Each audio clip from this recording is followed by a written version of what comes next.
The early 19th century was a time that embraced the writer, both in terms of appreciation for the written work and in relation to the American Renaissance. Transcendentalism was centered around key writers that contributed to the American Renaissance. The most famous of these authors was Ralph Waldo Emerson, whom many other authors viewed as their mentor and motivation for their own written works. Other important authors to note include, but are not limited to, Henry David Thoreau, John Greenleaf Whittier, and James Russell Lowell. The authors during the American Renaissance were reacting to the overall state of intellect and spiritual beliefs. Emerson believed, as did many literary scholars in this time frame, that everything in the world was a part of the whole universe, regardless of how seemingly small. One of his best expressions of transcendentalism was in Nature in 1836, and I quote Ralph Waldo Emerson. To go into solitude, a man needs to retire as much from his chamber as from society. But if a man be alone, let him look at the stars. The rays that come from those heavenly worlds will separate between him and the vulgar things. The stars awaken a certain reverence, because though always present, they are always inaccessible, but all natural objects make a kindred impression when the mind is open to their influence. To speak truly, few adult persons can see nature. Most persons do not see the sun. At least they have a very superficial seeing. The sun illuminates only the eye of the man, but shines into the eye and the heart of the child. So shall we come to look at the world with new eyes. Ralph Waldo Emerson, 1803 to 1882, is widely considered one of the most influential American writers during the 19th century. He experienced many tragedies during his life that likely contributed greatly to his powerful and insightful writings. In 1831, his wife died at the age of 19. Early in 1842, his first son Waldo died at the age of 5, a loss that he is said to have never truly recovered from. Some of that reflection, pain, and expression can be felt in essay Experience. Quoting Ralph Waldo Emerson. The only thing grief has taught me is to know how shallow it is, that, like all the rest, plays about the surface and never introduces me into the reality, for contact with which we would even pay the costly price of sons and lovers. I grieve that grief can teach me nothing, nor carry me one step into real nature. Life is a train of moods like a string of beads, and as we pass through them, they prove to be many-colored lenses, which paint the world their own hue, and each shows only what lies in its focus. We have learned that we do not see directly, but mediately, and that we have no means of correcting these colored and distorted lenses, which we are, or of computing the amount of their errors. It takes a good deal of time to eat, or to sleep, or to earn $100, and very little time to entertain a hope or an insight which becomes the light of our life. The movement of the American Renaissance was a philosophical one. The literary contributions during this time, approximately 1830s to the end of the Civil War, advocated reform in church, state, and society. People were being embraced regardless of social standing, another break from the old traditions from England, and the views became more focused on God's grace. The new spiritual awakening believed that people could choose their own destiny based on good and evil, that everyone had a chance of salvation by living a life of faith. Self-Reliance by Emerson, 1841.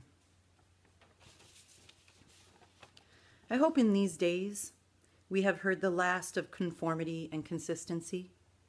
Let us affront and reprimand the smooth mediocrity and squalid contentment of the times, and hurl in the face of custom and trade and office.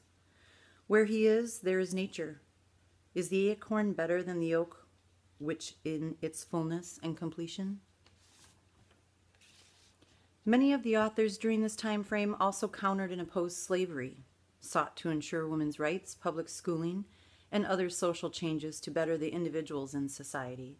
The focus was on the individual versus the society as a whole. Poetry became one avenue in which to further explore the spiritual awakening with the romanticism allowed in the American Renaissance. Feelings and expressions, both spiritual and sometimes political, were allowed to be conveyed. This was one of the more important components of the American Renaissance. Romanticism. Emily Dickinson, 1830 to 1886, in her poems, and as it was present in the American Renaissance, explored the spirituality so moving during the time.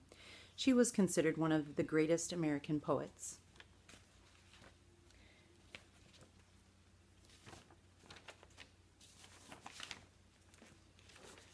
Emily Dickinson has some text and poems. They're numbered from R.W. Franklin's one-volume edition, The Poems of Emily Dickinson. Reading 353, Emily Dickinson. I'm seated. I've stopped being theirs. The name they dropped upon my face, with water in the country church, is finished using now, and they can put it with my dolls, my childhood, and the string of spools I've finished threading too. Baptized before, without the choice, but this time consciously, of grace, unto supremest name, called to my full, the crescent dropped, existence whole arc filled up with one small diadem.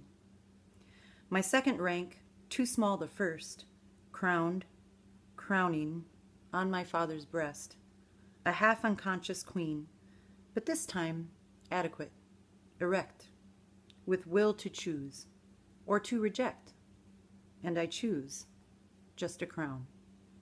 Emily Dickinson, 353.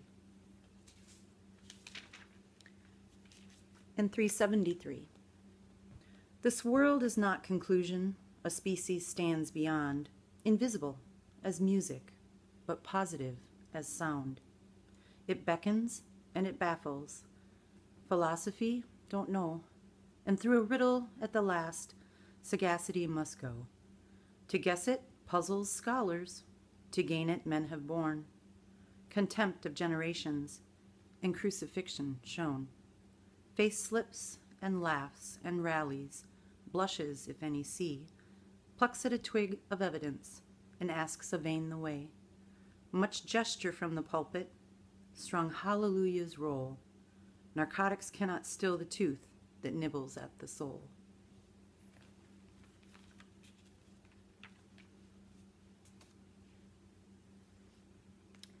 $760.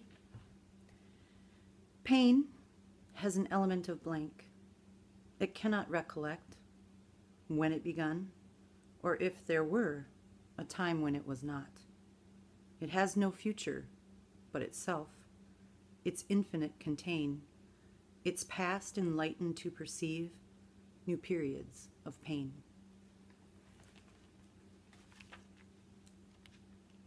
In 1593. He ate and drank the precious words, his spirit grew robust. He knew no more that he was poor, nor that his frame was dust. He danced along the dingy days, and this bequest of wings was but a book, what liberty a loosened spirit brings.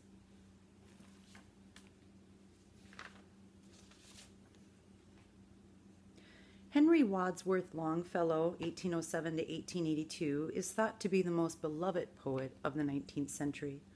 His first poem was published in 1820 when he was just 13 years old.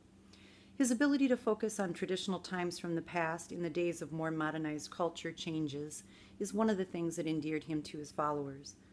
This author also experienced tragedy when his first wife died in 1861 when her dress caught on fire while melting wax. Longfellow almost perished as well in his attempts to save her. As with other authors, he poured himself into his work, writing as a healing balm of sorts for his grief. His words will be remembered as a comfort to many in the melancholy presentation of his works.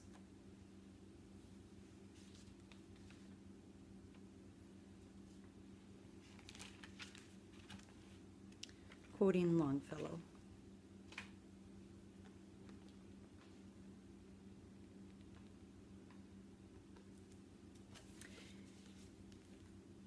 In his poem, My Lost Youth, which was published in 1855, there are a couple lines. One is especially touching. There are things of which I may not speak. There are dreams that cannot die. There are thoughts that make the strong heart weak and bring a pallor into the cheek and a mist before the eye. And the words of that fatal song come over me like a chill. A boy's will is the wind's will, and the thoughts of youth are long, long thoughts. He ends his poem with that same line. A boy's will is the wind's will, and the thoughts of youth are long, long thoughts.